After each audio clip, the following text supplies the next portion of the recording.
நல்ல ஒரு சளி பிடிச்சிருக்க டைமில் இந்த மாதிரியான ஒரு பஜ்ஜி சாப்பிட்டிங்கன்னா உங்களுக்கு ரொம்ப டேஸ்ட்டாக இருக்கும். அது வந்து ஓமவல்லி பஜ்ஜி. அது எப்படி பண்ணணும்னா, அதுக்கு முன்னாடி நம்ம வீடியோ பார்த்துட்டே இருப்பீங்க. வீடியோ கீழே பார்த்தீங்கன்னா ஒரு ரெட் கலரில் சப்ஸ்கிரைப் பட்டன் இருக்கும். அதை மறக்காமல் ப்ரெஸ் பண்ணிக்கோங்க.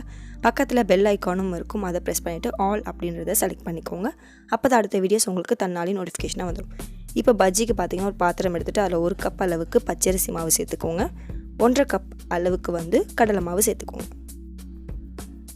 இப்போ பஜ்ஜி வந்து உப்பலாக வர்றதுக்காக ஒரு 1/4 ஸ்பூன் அளவுக்கு சோடா மாவு சேர்த்துக்கோங்க. அதே மாதிரி தேவையான அளவு பஜ்ஜிக்கு ஏற்ற மாதிரி உப்பும் சேர்த்துக்கோங்க. அடுத்து வந்து ஒரு 1.5 ஸ்பூன் அளவுக்கு ரெட் சில்லி பவுடர் காரத்துக்காக நம்ம சேர்க்குறோம். அதுக்கப்புறமேட்டு பஜ்ஜி ஆரஞ்சாக வர்றதுக்காக சிட்டிகை கலர் பொடி சேர்த்துக்கிட்டு முதல்ல எல்லாத்தையும் நல்லா மிக்ஸ் பண்ணிக்கோங்க. அப்போ தான் சோடா மாவு நல்லா மிக்ஸ் ஆகும். அதுக்கப்புறமேட்டு கொஞ்சம் கொஞ்சமாக தண்ணி விட்டு பஜ்ஜி மாவு எந்த பக்குவத்தில் வருமோ அந்த பக்குவத்துக்கு நல்லா பிசைஞ்சிக்கோங்க. ரொம்ப தண்ணியாக பிசைஞ்சிட்டிங்கன்னா உங்களுக்கு அந்த இலையில் பஜ்ஜி மாவு ஒட்டாது. ரொம்ப திக்காக இருந்தாலும் பஜ்ஜி உங்களுக்கு மொத்தையாக இருக்கும்.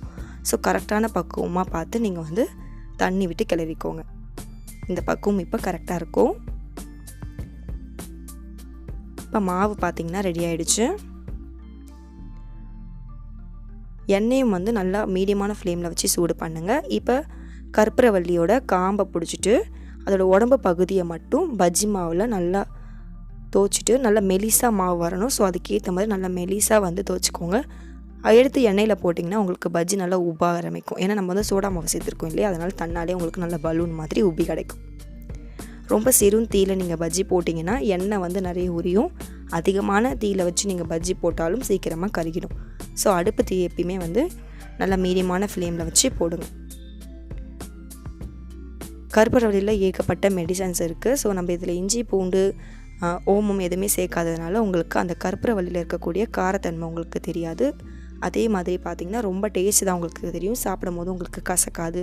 இன்னும் வேணுன்ற அளவுக்கு உங்களுக்கு இந்த பஜ்ஜி ரொம்ப பிடிக்கும். வாழைக்காய் பஜ்ஜி, மிளகாய் பஜ்ஜி, பிரெட் பஜ்ஜி, இந்த பஜ்ஜிலாம் கூட நான் வீடியோவாக போட்டிருக்கேன். இது எல்லாமே பார்த்திங்கன்னா நான் நேரடியாக டீ கடைக்கே கொண்டு போயிட்டு அங்கே எப்படி பண்ணுறாங்கன்றதை நான் உங்களுக்காக காட்டியிருக்கேன். அந்த வீடியோவும் நீங்கள் மறக்காமல் பாருங்கள்.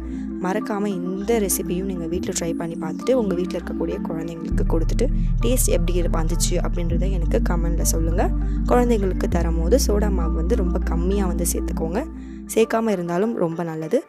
ஸோ கண்டிப்பாக எனக்கு ட்ரை பண்ணி பார்த்துட்டு இந்த டேஸ்ட் எப்படி இருந்துச்சு அப்படின்றத நீங்கள் சாப்பிட்டு பார்த்துட்டு எனக்கு கமெண்டில் சொல்லுங்கள். மறக்காமல் நம்ம சேனலை சப்ஸ்கிரைப்